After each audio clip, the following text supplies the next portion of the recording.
Welcome back to our third part of Atomic Habits. And the title will start with the first law, make it obvious. The man who didn't look right. The psychologist Gary Klein once told me a story about a woman who attended a family gathering. She had spent years working as a paramedic, and upon arriving at the event, took one look at her father-in-law and got very concerned. "I don't like the way you look," she said. Her father-in-law replied, who was feeling perfectly fine, jokingly said, "Well, I don't like your looks either." "No," she insisted, "you need to go to a hospital now." A few hours later, the man who was undergoing life-saving surgery after an examination had revealed that he had blockage to a major artery and was at immediate risk of a heart attack. Without his daughter-in-law institution, he could have died. What did the paramedic see, and how did she predict his impending heart attack? When major arteries are obstructed, the body focuses on sending blood to critical organs and away from peripheral locations near the surface of the skin. The result is a change is the pattern of distribution of blood in the face. After many years working with people with heart failures, the woman had unknowingly developed the ability to recognize the pattern on sight. She couldn't explain what was it that she noticed in her father-in-law's face, but she knew something was wrong. Similar stories exist in the other fields. For example, military analysts can identify which blip on a radar screen is an enemy missile and which one is a plane from their own fleet. Even though they are traveling at the same speed, flying at the same altitude, and look identical on a radar is rarely every respect. I mean, that's true. When you are doing something, continuously, and you have that something in your brain that will give you signals if it's something wrong, because the brain usually, it's become like brain usually works with every time, and if something wrong, the brain usually tells you something it can predict the future. It can go wrong or right. So there is a saying like, during the Gulf War, Lieutenant Commander Michael Raleigh saved an entire battleship which he ordered a missile shutdown, despite the fact that it looked exactly like the battleship own plans on a radar. He made the right call, but even his superior officers couldn't explain how he did it. That's true. Because we don't know how we actually did it. This is like a gift of God, that the brain that actually works in that way. Museum curators have been known to discern the difference between the authentic piece of art and an expertly produced counterfeit, even though they can't tell you precisely which detail tipped them off. Experienced radiologists can look at the brain scan and predict the area where a stroke will develop before any obvious signs are visible to the untrained eye. I have even heard of hairdressers noticing whether a client is pregnant based on only on the feet of the hair. The human brain is a prediction machine. This is what I tell you, is a prediction machine. It is continuously talking about in your surroundings and analyzing the information it come across. Whenever you experience something rapidly, like a paramedic seeing the face of heart attack patient or a military analyst seeing a missile on radar screen, your brain begins noticing what is the important, sorting through the detail and highlighting the relevant cues, and cataloging that information for future use. With enough practice, you can pick up the cues that predicts certain outcomes without continuously thinking about it. Automatically, your brain encodes the lesson learning through experience. We can't always explain what is it we are learning, but learning is happening all along the way. And your ability to notice the relevant cues is given situation is the foundation for every habit you have. We underestimate how much our brains and bodies can do without thinking. You do not tell your hair to grow, your heart to pump, your lungs to breathe, or your stomach to digest. And yet your body handles all this more than autopilot. You're much more than your conscious self. Consider hunger. How do you know when you're hungry? You don't necessarily have to see a cookie on a counter to realize that is a time to eat. Appetite and hunger are governed are non-consciously. Your body has a variety of feedback loops that gradually alert when it is time to eat again, that track what is going on around and within your cravings. Cravings can arise thanks to hormones and chemicals circulating through your body. Suddenly you're hungry even though you're not quite sure what tipped you off. This is one of the most surprising insights about your habits. You don't need to be aware of the cues for habit to begin. You can notice an opportunity and take action without dedicating conscious attention to it. This is what makes habits useful. It's also what makes them dangerous. As habits form, your actions come under the direction of your automatic and non-conscious mind. You fall into old patterns before you realize what's happening. Unless someone's pointed out, you may not notice that you cover your mouth with your hand whenever you laugh, that you apologize before asking a question, or that you have a habit of finishing other people's sentences. And the more you repeat these patterns, it's less likely to come to a question. What are you doing? Why you're... I have a problem when I speak English. I speak a lot of filler words, like. I'm actually saying it, so I'm trying to. I guess a lot of people have problems, and not just or even learning something, or even when talking. Some people, when they talk with other people, they become so casual that other people's, that the other person feel uncomfortable. So there are problems are like that. Yeah, that you can stop yourself when you're trying to talk with somebody. Pause and think about it. How should I talk? Should I talk the way that I usually talk, or try to be different? It looks weird, but you're gonna feel it. But on the other side, the person will bit comfortable because you are not the way that you wanted to talk. You know very well that it's gonna make. So there's also one thing you can do: stop yourself, take a pause. And the best way to take a pause. Okay, so we are. I once heard of a retail clerk who was instructed to cut up empty gifts cards after customers had used up the balance on the card. One day, the clerk cashed out few customers in a row who purchased with gift cards. When the next person walked up, the clerk swept the customer card, actually credit card, picked up the scissors and cut them half, entirely on autopilot, before looking up at stunned customer and realizing what just happened. Another woman I came across in my research was a former preschool teacher who had switched to a corporate job. Even though she was now working with adults, her old habits would kick, and she kept asking coworkers if they had washed their hands after going to the bathroom. I also found the story of a man who had spent years working as a lifeguard would occasionally yell "walk" whenever he saw a child running. Over time, the cues that sparks our habit become so common that they are essentially invisible.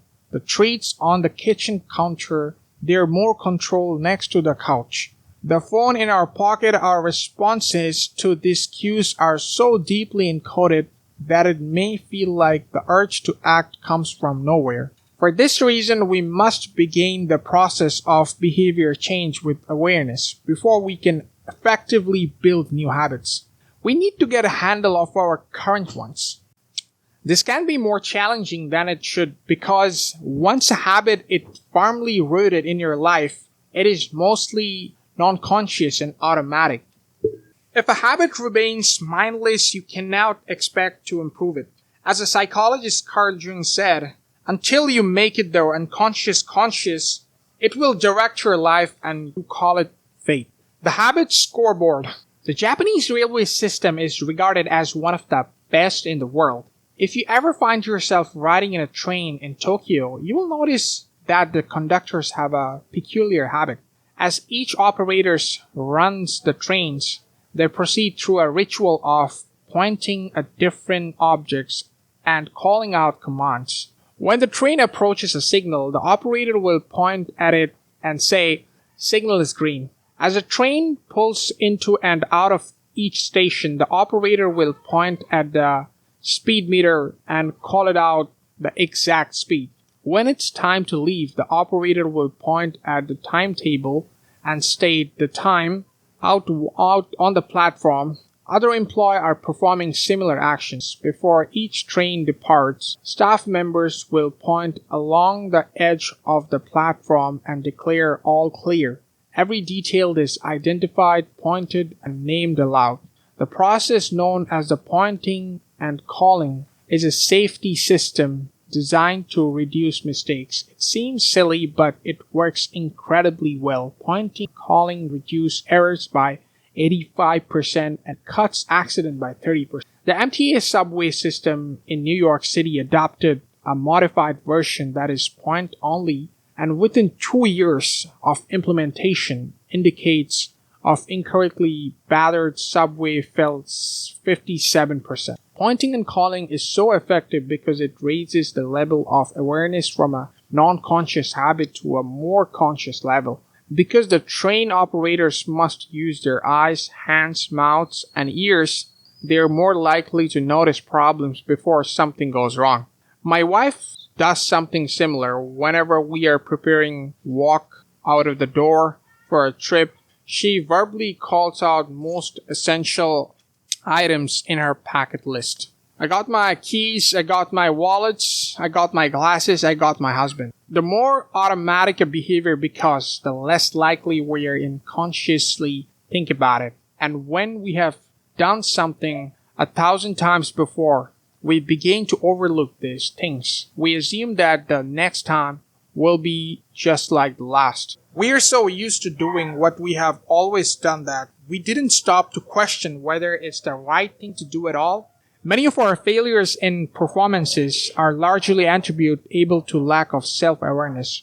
One of our greatest challenges is challenging habits is maintaining awareness of what we are actually doing.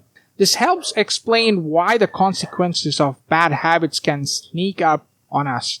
We need a point and call system for our personal lives.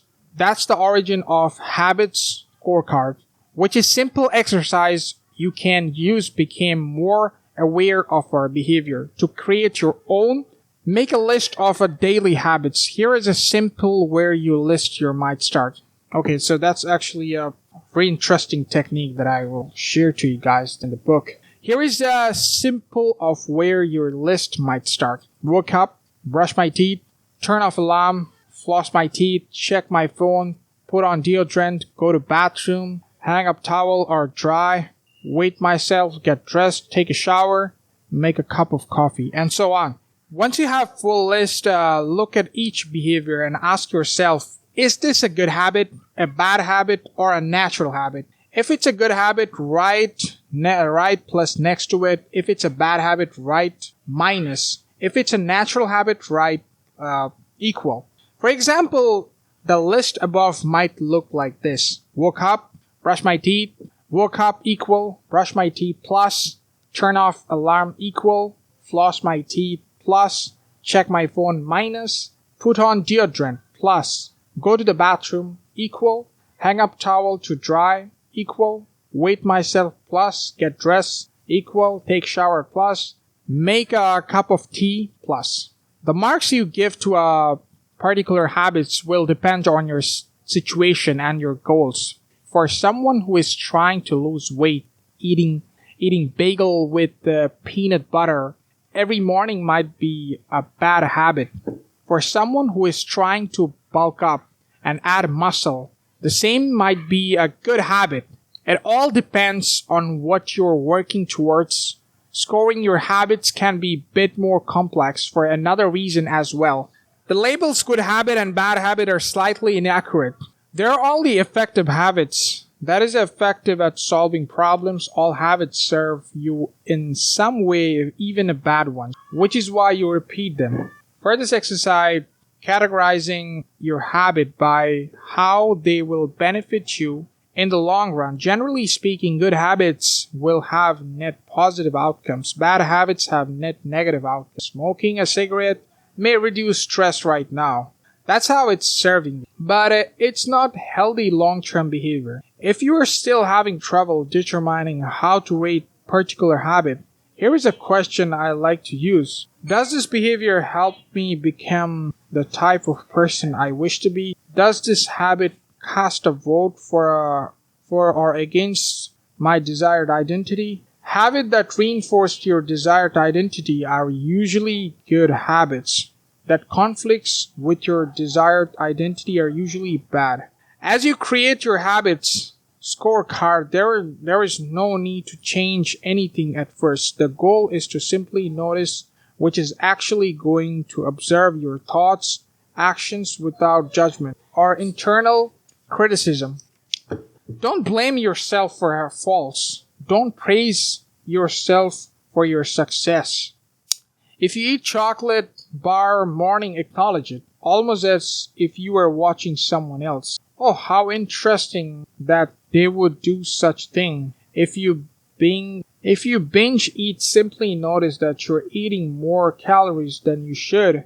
If you waste time online, notice that you are spending your life in a way you don't want to. The first step is to changing bad habits is to be on the lookout for them. If you feel like you need extra help, then you can try pointing and calling in your own life, say it out loud, and the action you are thinking of taking, what is outcome. If you want to cut back your junk food, but notice yourself grabbing another cookie, say it out loud. I'm about to eat the cookie, but I don't need it. Eating will cause me gain weight and hurt my health. I mean, that's the fantastic thing. That is really fantastic. When you're doing something bad that you know, just say it out loud. I'm watching reels a lot. I shouldn't watch, and I shouldn't waste my time on watching reels. I shouldn't waste my time on watching that something doesn't even matter in my life. So you guys can, try this thing, and I'm gonna try it from today. If I do something wrong, just say it out loud until you feel that kind of shame about it. Hearing your bad habits spoken aloud makes the consequences seems more real. It adds weight to the action rather than letting yourself mindlessly slip into an old routine. This approach is useful even you are simply trying to remember a task on to-do list. Just saying out loud, tomorrow I need to go to the post office after lunch, increases the odds you will actually do it. You're getting yourself to acknowledge the need for actions that can make all the differences. The process of behavior change always starts with awareness. Strategies like pointing and calling and the habit scored are focused on getting you recognize your habits and acknowledge the cues that trigger them, which make it possible to respond in a way that benefits you. So what are the things we learn? What is the summary that if I could tell you? With enough practice, your brain will pick up that cues, predict certain outcomes without consciously thinking about it. That's true. And once your habit become automatic, we stop paying attention what we're doing. We just don't care that the hard working, the sweating, the things that you're doing, we just don't feel it. We're just doing it. The process of behavior change always starts with awareness. You need to be aware of your habit before you can change it. You have to understand it. That what is the habit that you're in and what is the thing you're wanted to change. It can go wrong. Pointing and calling raises your level of awareness from a non-conscious habit to a more conscious level by verbalizing your actions. Verbalizing your actions. Speak about it. The habit scorecard is simply an exercise you can use to become more aware of your habits. The scorecard that you were talking about it, right equal, right plus, right equal, right plus, or something like that. You can, make a scorecard. What is the score about it? Then you can, track your habits. You can get informed about what is actually, you're aware of the habit that you wanted to. So that's all for today, you guys. And I hope you guys at least have some kind of a value on it. This is the main thing that I'm wanted to put in this video. That I'm learning a lot. I'm literally, what are the things that we are reading and you guys are listening? I'm actually putting this thing as action. And there's a main goal in this the video is to put action what we have read. So this is the main goal would be. I don't want you guys just listen the video. I really don't want it. I want you to guys, make an action about it. Plus, minus is the equals as you talk about it. You can do that thing. I mean, that's really easy. Just, by yourself. You don't have to show other people. Just by yourself. What are the things you could rate? And you can actually understand it, how the things is going. But habits is very powerful. Chief success I would say is the most. It's better than it's stronger than the gift. Like a talented person, stronger than a talent gift, like born with. About let's say about Messi. Messi is born talented. You have that born talent. He born with that. If you just see Ronaldo, he didn't born with that. He accomplished. So here is the tough examples that you will see all in sports, businesses, entertainments. You will see all in there. Hard work matters, and hard work is eventually somewhere better than the God gifted. And hard work is the most God gifted you will ever have. So this is the first thing for today. Bye bye.